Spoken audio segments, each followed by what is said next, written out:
Ora, boa noite. Portanto, venho aqui falar-vos hoje, partilhar a minha experiência com este projeto do TinyJS. Sendo que o Tiny é o termo em inglês para uma coisa minúscula e JS é a sigla de Ground Station, estação terrena. Falar aqui um pouco sobre este projeto do TinyJS, que no essencial é comunicação com satélites que se baseiam nesta tecnologia de comunicação, modulação, que é o LoRa. O que é? Indo buscar aqui a tradução, fazendo uma tradução do inicial do site, no fundo é uma rede aberta a qualquer utilizador de estações terrenas, que estão distribuídas pelo globo sem qualquer rigidez. Portanto, quem estiver interessado cria a sua própria estação no local onde lhe é conveniente, e esta rede recebe e opera satélites, sondas meteorológicas e outros objetos voadores. Não sei exatamente quais é que eles se referem, mas imagino que haja coisas também do tipo lançamentos de foguetes de altitude elevada, em que também utilizem o apoio desta rede, e para que isto seja massificável, usando módulos versáteis e baratos, alguns dos quais até nós já temos em casa de outros projetos. O que é esta coisa do LoRa? O LoRa é uma modulação digital proprietária, e por isso é que nós não a vemos facilmente aí aparecer em aplicações abertas, em software, em SDR, porque poderá motivar que quem está a desenvolver isso e a utilizar possa ter complicações legais.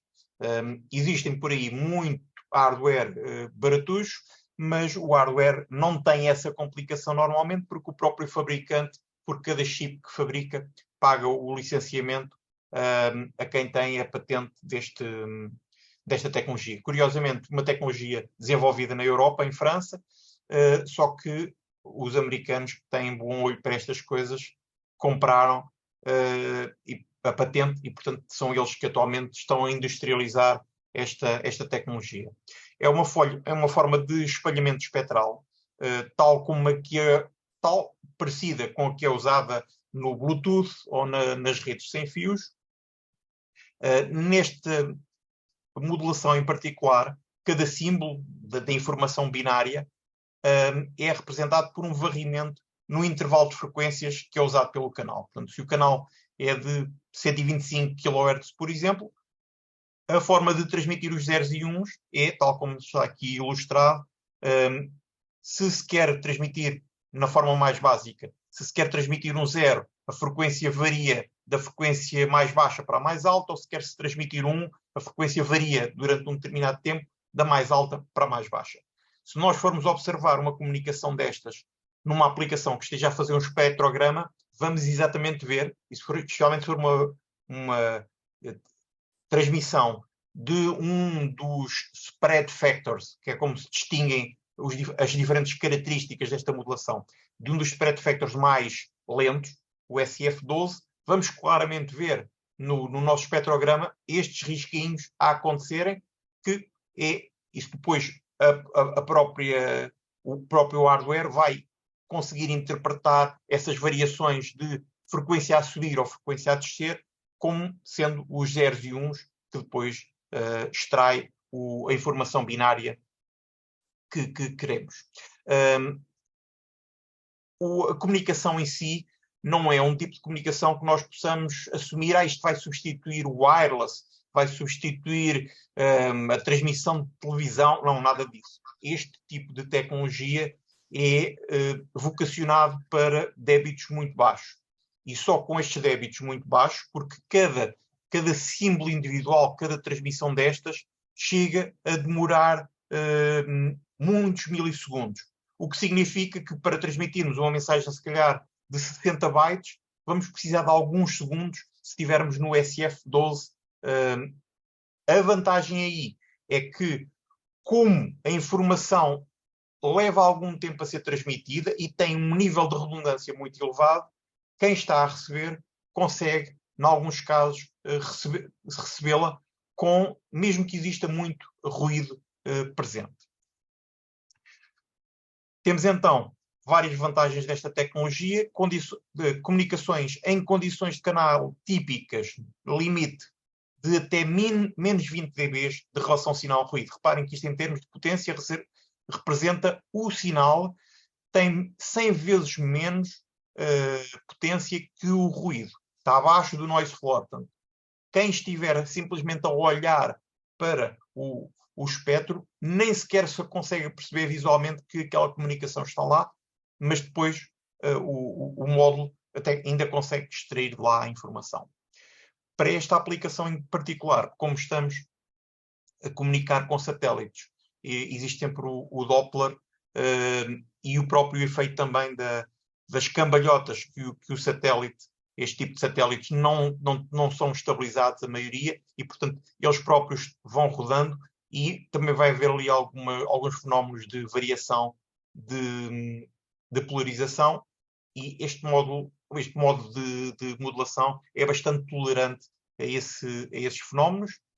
Também tem um baixo consumo, o que é bom para um satélite que normalmente está num ambiente em que tem que conservar ao máximo a energia que tem, com pequenos painéis solares, com pequenas baterias.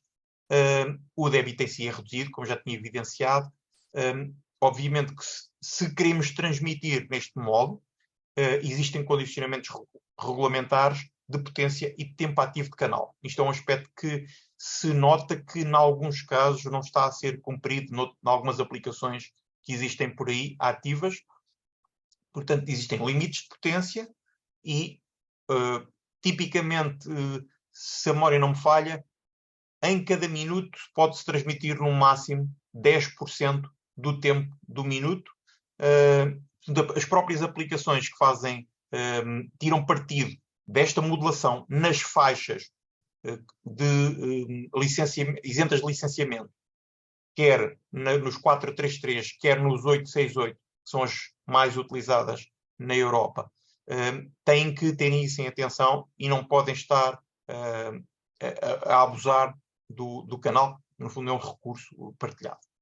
O alcance é um alcance bastante interessante se compararmos com outros dispositivos em condições idênticas. Estamos a falar com 20 mW, com um módulo minúsculo, com uma pilhazinha muitas vezes minúscula também, conseguimos ter alcances de 2 a 5 km em ambiente urbano e 5 a 15 km em ambiente rural. É uma tecnologia que é muito usada nos chamados dispositivos da internet das coisas, o IoT.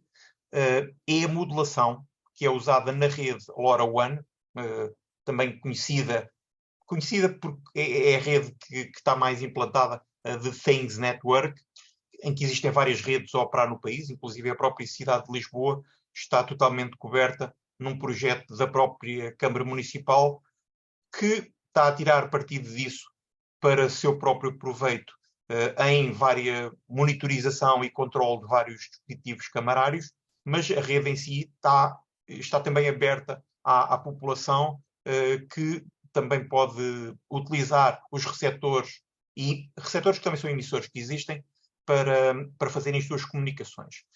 Para vos dar alguns exemplos que conheço de utilizações, coisas tão fora do comum, como, por exemplo, para os senhores da recolha do lixo, em vez de andarem a perder tempo todos os dias recolher todos os contentores, saberem exatamente quais é que estão cheios e assim evitam ter que perder o tempo de dar a volta completa à cidade. Ou, num caso mais rural, para numa grande herdade, o agricultor saber quais é que são as condições do sol ao longo da propriedade, para saber se há alguns locais em que precisa de regar mais, ou que há algum fenómeno que lhe esteja a prejudicar a produção.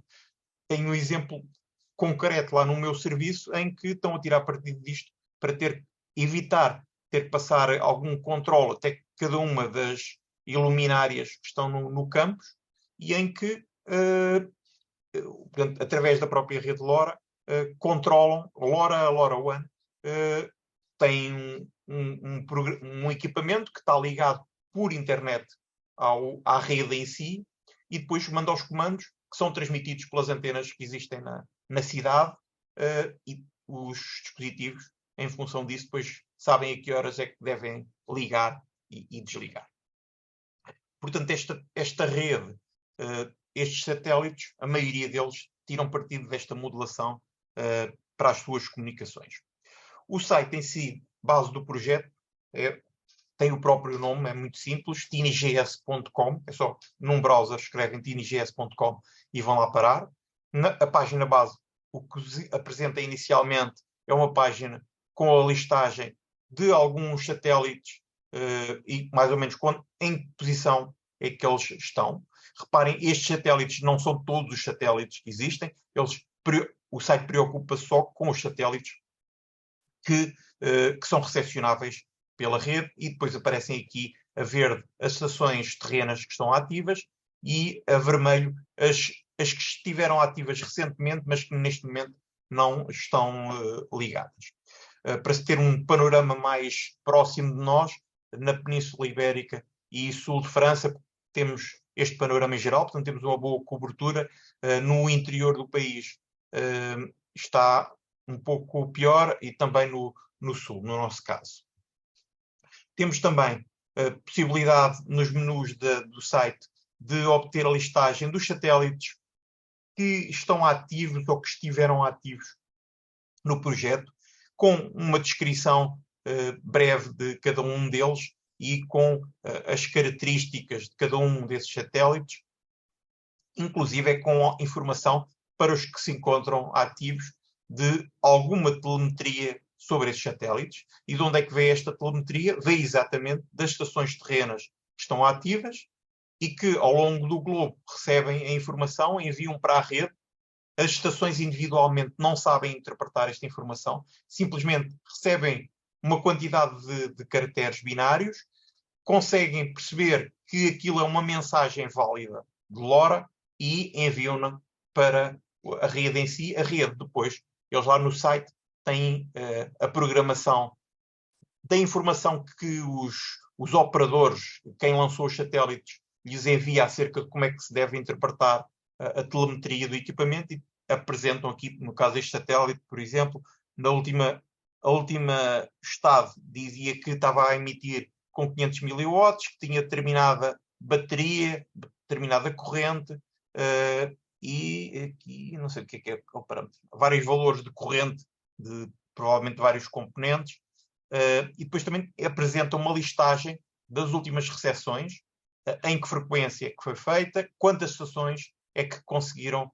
receber essa emissão. Além disso, para quem quiser fazer o seguimento deste satélite com outra aplicação, tem aqui a informação TLE, que dá, por exemplo, para colocar no Orbitron, para lá irmos fazer o seguimento, caso o satélite não estivesse previamente no Orbitron ou qualquer outra aplicação de seguimento de satélites. Depois temos a visão das estações terrenas, uma listagem que é pesquisável. Eu aqui, no exemplo, comecei a escrever CT e ele encontrou todas as estações que tinham algures CT no nome, inclusive a minha, porque era essa a que eu ia procurar. E aqui temos um resumo do qual é que é o satélite que a estação, no momento, está a recepcionar, qual é que é a versão do firmware que está a correr, o último pacote que tinha recebido neste momento. Eu já tinha isto desligado há alguns tempos. Foi quando liguei de novo há uns dias para preparar isto, e alguns outros parâmetros também, qual é que é a quantidade de pacotes que já conseguiu receber e confirmados. Mais coisas aqui. Neste painel da estação temos algumas estatísticas, informações sobre a estação. Esta não é da minha estação. Fui buscar uma, para ser mais ilustrativo, fui buscar uma que recentemente tivesse conseguido apanhar alguns pacotes. Temos esta informação diária de quantos pacotes é que a estação conseguiu receber com sucesso.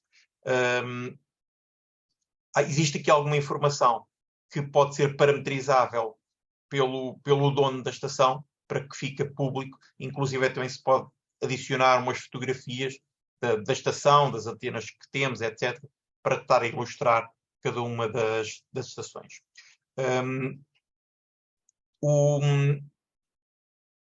A comunicação em si da nossa estação com a rede em si usa esta comunicação MQTT e que é uma comunicação bidirecional. Vai permitir quer à rede em si conhecer o que é que a estação está a fazer, quer passar comandos, porque cada dispositivo individualmente das estações não tem à partida a noção dos satélites que vão a passar. As estações sabem que satélites estão a passar porque a rede soube que a minha estação está localizada nesta determinada posição e quando a rede sabe que determinado satélite vai passar na área de cobertura da minha estação, manda um comando a dizer, olha, vai para esta frequência porque vai aparecer um satélite a passar por ti que pode ser recepcionado. Temos também o histórico dos satélites recebidos pela estação, neste diagrama, que pode ser interessante na análise de a minha antena que eu estou a usar para esta recepção está a receber melhor em que direções. E, portanto, temos aqui uma análise dos pacotes recebidos com sucesso e sem sucesso. Notem que muitas vezes nós recebemos alguma coisa, a nossa estação recebe alguma coisa e envia para a rede. Só que a rede verifica que há lá alguma parte da informação vem corrompida. Mas em simultâneo a rede recebe de outras estações a mesma informação sem vir corrompida. Portanto, a rede consegue dizer tu recebeste, sim, mas não estava em tão boas condições como outros que receberam em boas condições. Junto com a consola de cada estação aparece também uma visão dos satélites que estão a passar para termos uma noção de quais é que se estão a aproximar ou já passaram, etc.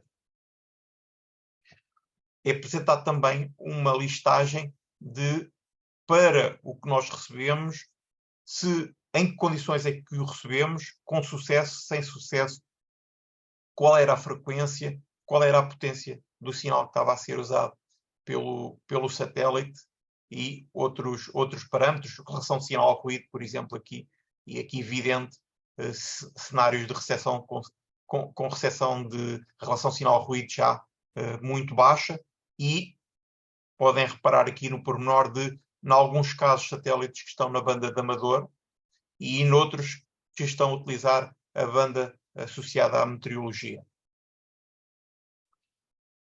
Que hardware é que se utiliza para fazer esta recepção? Primeiro falemos de hardware pronto a utilizar. Muitas placas que são utilizadas noutros projetos, inclusive no que mencionei da última vez, de recepção das sondas meteorológicas, também podem ser usadas aqui. O conjunto dos componentes da hardware são idênticos. Segundo o site, estes são os hardwares que são suportados diretamente, sem grande complicação, de parametrização, e eu coloquei aqui fotos de exemplos de 3 deles. São todos baseados neste tipo de microcontrolador, o ESP32. É um microcontrolador muito popular atualmente nesta área, e os emissores receptores desta série SX12 qualquer coisa, que é este chip que está aqui, que diz TT Go neste caso. Aqui deste lado não está visível, está aqui escondido por trás do display. Claro que não precisamos estar condicionados a coisas pré-feitas.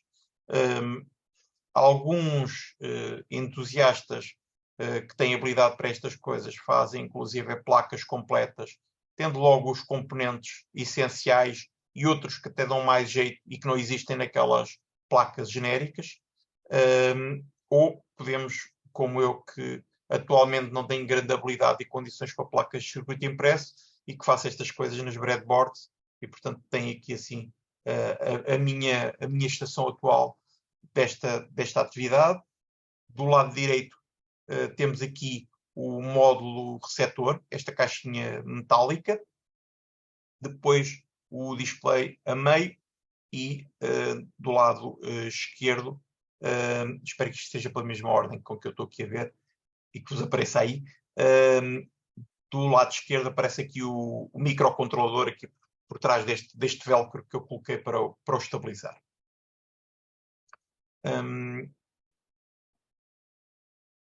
Os transceivers em si, existem vários transceivers que são compatíveis. A maioria deles são muito parecidos com variantes de características. O mais conhecido é este SX1276, também conhecido. Há um outro fabricante que fabrica isto e lhe chama RFM95. Este chip em si é otimizado para 868 ou para 915 MHz, que para a aplicação de Things Network do LoRaWAN é a banda que é mais utilizada mundialmente. No caso da Europa é esta dos 868, no caso das Américas é os 915. Há que ter o cuidado quando se adquirir exatamente a versão que se pretende, porque a filtragem que eles têm pode condicionar. Se comprarmos um de 915, ele nos 868 provavelmente até vai conseguir funcionar, mas não vai ter um desempenho aceitável, porque os filtros não vão deixar passar bem essa frequência e vice-versa. Estes módulos transmitem um máximo de 100 mW. A potência em si é programável, mas no limite podem dar esta potência. Existe uma versão que foi lançada mais recentemente que substitui esta 1276, que é o 1262, em que no essencial lhe melhoraram a sensibilidade e o ruído. A parte de programação em si é praticamente igual. Tem uma limitação que eu esqueci de mencionar aqui, é que o 1262 não extrai a informação de sinal, da quantidade de sinal que recebeu. Enquanto que se tivermos um SX1276 ou um 78 de primeira geração, a aplicação vai dizer o sinal que foi recebido tinha não sei quanto de dBms. No caso do 1262 e do 1268, ele não tem essa funcionalidade. E vou salientar um outro aspecto mais crítico para nós, que é, se queremos ter esta aplicação, e vocês repararam ali que muitos satélites utilizam as frequências da banda meteorológica à volta dos 400, entre os 400 e os 406 MHz, oficialmente nenhum destes chips suporta abaixo de 410 MHz. Contudo, a geração mais antiga do 1268 funciona sem problemas. Todos os que eu testei e a comunidade em si tem utilizado sem problemas a partir dos 400. Portanto, há que ter o cuidado. Alguns módulos já integrados podem lá ter o 1268 em vez do 1278. As características em si, de relação sinal-ruído, etc., até potencialmente são melhores, mas não podemos contar com a recepção de satélites abaixo dos 433.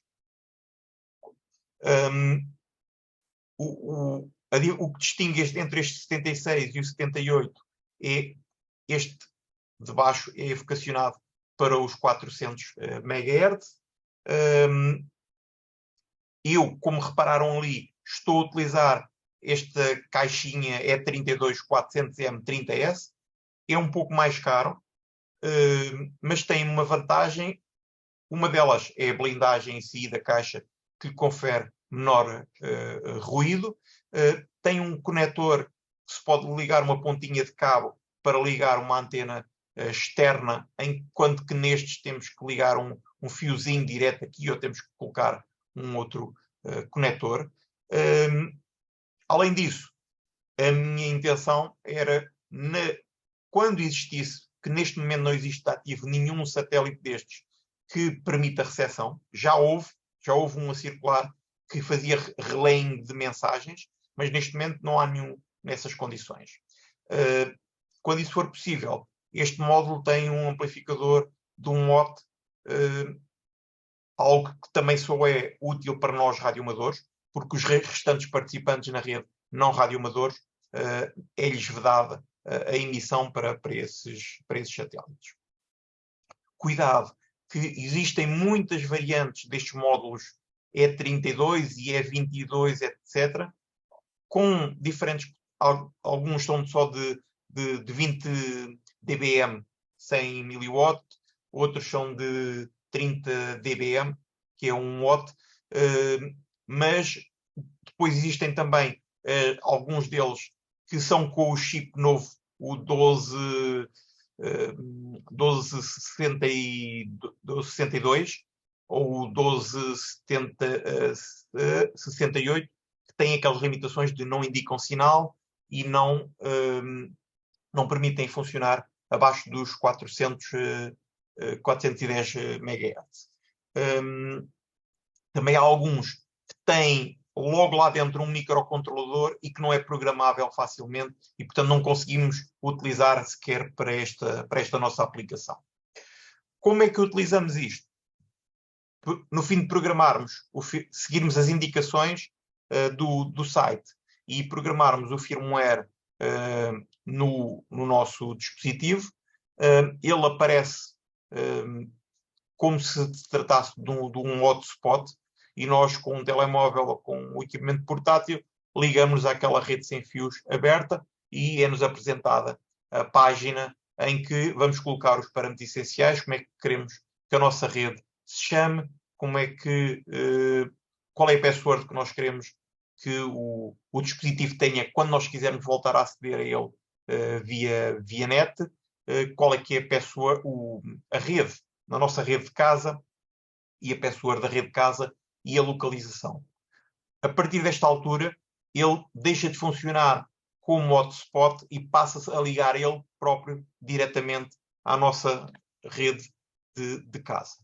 A partir daí, podemos aceder agora já pela rede de casa e podemos fazer a restante parametrização se utilizarmos um daqueles hardwares pré-suportados, pré-feitos.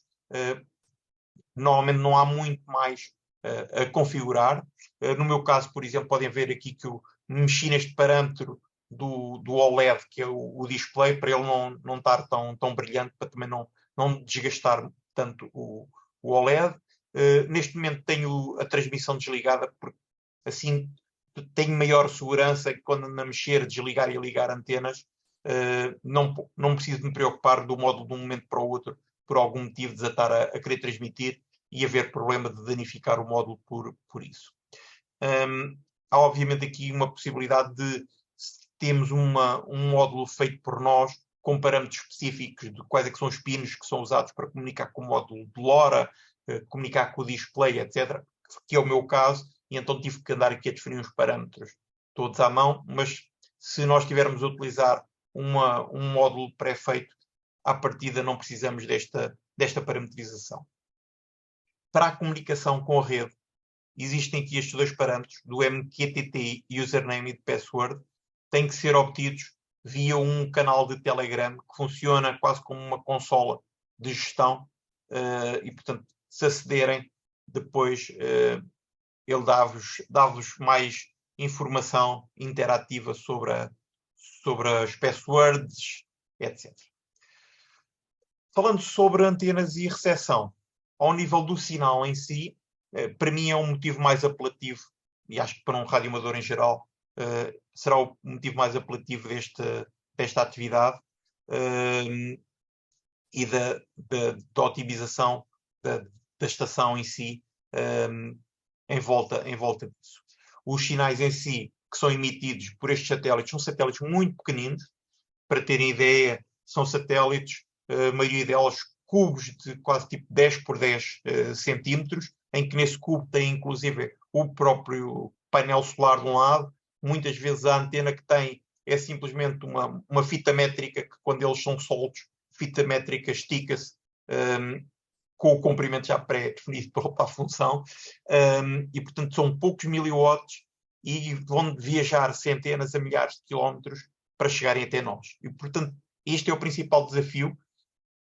Claro que há situações mais extremas de tentar receber sondas da NASA que estão mais longe, etc. Mas num cenário desses precisamos de ter hardware muito mais complicado e muito mais caro. E portanto aqui temos um cenário em que temos uma coisa que está no limite das condições de recepção e que nós temos que estar a otimizar a nossa estação, as nossas linhas de transmissão, as nossas antenas, para conseguir, com este sinal ainda fraquinho, ainda conseguir extrair de lá alguma coisa.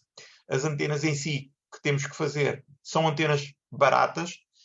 Reparem, esta antena que está aqui, que eu estou a utilizar nesta minha estação atual, estas pontinhas que estão aqui a fazer este mini dipolo em V, são umas tiras de aço que são retiradas do interior das escovas dos carros.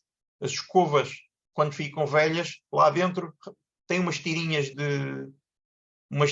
de aço, que é para dar a rigidez, e eu retiro isso ali com um bocadinho de jeitinho, com cola e até com um dado de junção de eletricidade, fixa-se as duas pontinhas e ali temos uma antena muito barata feita com sucata. Sob o ponto de vista da otimização do sinal,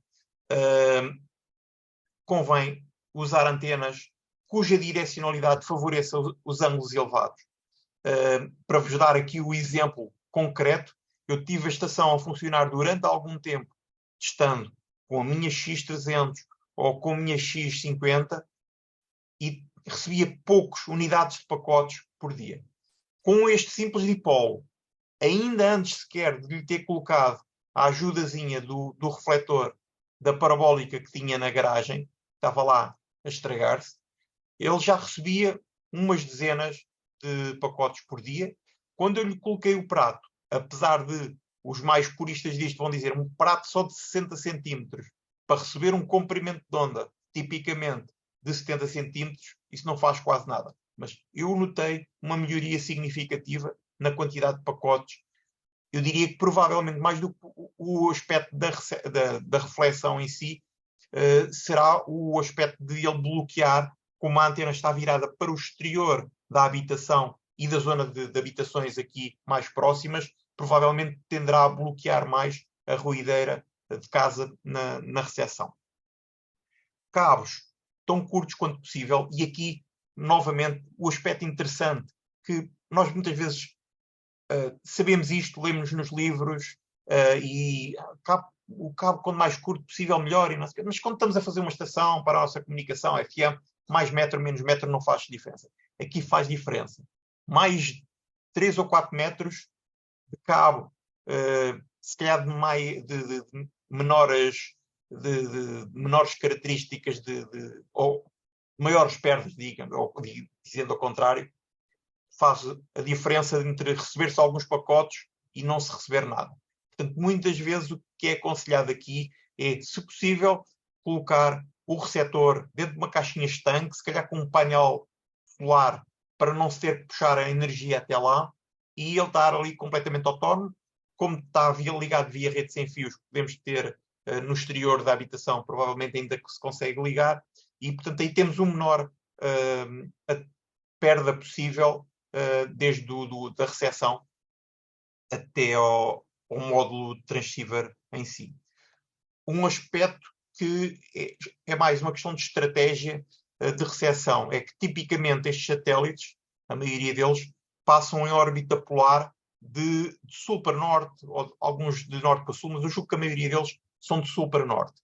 Portanto, no caso de se colocar um dipolo, é preferível apontar o dipolo nesta posição que eu tenho aqui, em que o prato em si está apontado para norte, e, portanto, os elementos do dipolo estão apontados este-oeste, o que significa que a melhor recepção está por cima de mim e em frente, e viro também para norte, porque se repararem no diagrama que vos mostrei há pouco, vou lá voltar, neste diagrama aqui, na nossa posição geográfica, a nossa maior área de recepção é a norte do que a sul, e portanto é favorável. Não estou a dizer para vocês irem para a mesma solução do terem o prato. Se colocarem o prato, se tiverem um disponível, coloquem uma coisa maior. Era este que tinha lá no canto e queria lhe dar utilidade. Relativamente ao ruído, há que, na própria antena, tentar utilizar uma antena que tente bloquear fontes de ruído terrenas. Algumas, como as egg beaters, etc., podem ter um plano por baixo, um bom plano de terra que bloqueie a recepção para baixo. Na maioria dos casos, e esta minha experiência vem já também da recepção das sondas meteorológicas, os pré-amplificadores que nós arranjamos por aí facilmente, baratos, esqueçam. Aquilo é mais ruído do que propriamente amplificação. Aqui o fator importante não é tanto o sinal, mas mais a relação entre o sinal e o ruído. E, portanto, se nós estamos a amplificar em simultâneo o sinal e o ruído, e a acrescentar ainda um bocadinho de ruído, vamos chegar ao fim e vamos ter uma relação sinal-ruído pior. Portanto, é preferível colocar o receptorzinho próximo da antena e temos melhor relação sinal-ruído. Para a eliminação das fontes de ruído na zona, está aqui este instrumento delicado que eu fiz, para a vossa curiosidade, que eu achei muito interessante partilhar convosco, que é simplesmente um conector USB, um condensadorzinho de 100 nanofarads na linha dos 5 volt e ligado diretamente a uma BNC. E o que é que eu fiz com isto? Liguei esta BNC a um SDR dos baratos que nós temos por aí, os RTL SDRs. Liguei uma fonte de alimentação com um cabinho, uma fonte de alimentação USB, esses alimentadores USB, com um cabinho ligado aqui, e corri uma aplicação que o que faz é varrer o espectro todo, recepcionável todo, desde já à volta de 25 MHz, que aquilo recebe no mínimo, até aos 900 MHz, à volta disso. Fazer esse varrimento durante um bocado e fazer algumas médias. Depois a seguir mudei outra fonte de alimentação. Fui anotando os momentos em que trocava as fontes de alimentação. Cheguei ao final, corri uma aplicaçãozinha que está associada ao software do RTL SDR. Existe esse software que faz essas funções. Se eu não me engano, o nome é RTL Power. Que produz uma imagem ao longo do tempo e em que eu consegui observar esta fonte que eu até pensava que esta fonte era muito boa, de uma muito boa marca, mas quando ela está ligada, o nível de ruído ao longo do espectro todo sobe. E, portanto, essa foi uma fonte de alimentação que ficou logo candidata para não ser usada para alimentar este meu dispositivo. E o que eu estou a mencionar aplica-se também se vocês tiverem um receptor com um Raspberry Pi para uma outra aplicação qualquer, pode ser um fator também importante de seleção, de tentarem escolher as fontes de alimentação que produzem o menor ruído possível para não contribuírem para o receptor. Relativamente à interação, existe alguma dependência do chat em si, do Telegram, seja para comunicação com a comunidade de utilizadores, quando temos alguma dúvida e precisamos perguntar alguma coisa, os próprios autores, promotores do projeto aparecem muitas vezes, estão muito tempo disponíveis lá no canal. Claro que se alguém não está muito ambientado com o falar, escrever em inglês, é uma questão, tal como há 2 ou 3 dias apareceu lá alguém a perguntar, há alguém aqui de Portugal? E eu respondi, ok, toquei eu. E depois a seguir, convém não continuarmos a conversa por lá, porque senão o ambiente torna-se um bocadinho chato, porque os outros sentem que foram arredados da conversa, mas vai-se para um outro canal qualquer, direto, e esclarece, ajuda-se o outro. Notem que também é possível, como nós nos entendemos frequentemente com os espanhóis, muito pessoal de Espanha, inclusive grande parte dos promotores do projeto são espanhóis, e portanto é uma alternativa também tentarmos recorrer ao nosso célebre portunhol para obtermos algum apoio da parte deles. Existe um pseudo-utilizador que automaticamente nos vai aparecer, que é o TinyGS Personal Bot, que é um autómato que está por trás e que sabe falar com a rede e com o site. Há alguns pormenores do funcionamento do próprio site, que nós podemos utilizar comandos para falar com ele. E tem aqui um exemplo. Se colocarmos /stations, ele diz-nos qual é que é o estado das nossas estações, em que aqui está-me a apresentar que eu tinha 2, em que só uma é que estava ativa. Se escrevermos help, ele diz-nos quais é que são os comandos disponíveis. Se quisermos fazer login no site, pedimos este comando web login e ele dá-nos aqui um link que, acedendo a esse link, automaticamente ficamos login no site. O site em si não tem propriamente um user e uma password, é através desta forma que se faz o login no site e depois fica memorizado no browser. Não é preciso estarmos todos os dias que acedemos a fazer de novo este processo. Como já vos tinha mostrado, agora aqui julgo com um bocadinho de melhor resolução e com algumas informações extra. Portanto, este é o meu receptor atual. Inclusive, para quem conseguir aqui no display, percebe-se aqui, ele está aqui a indicar qual é que foi o último satélite que recebeu, com que sinal, etc. E aqui à direita, o tal módulo. Este módulo em si, a forma de o colocar numa placa é um bocadinho complicada, porque ele não tem propriamente pinos, é o chamado castellated,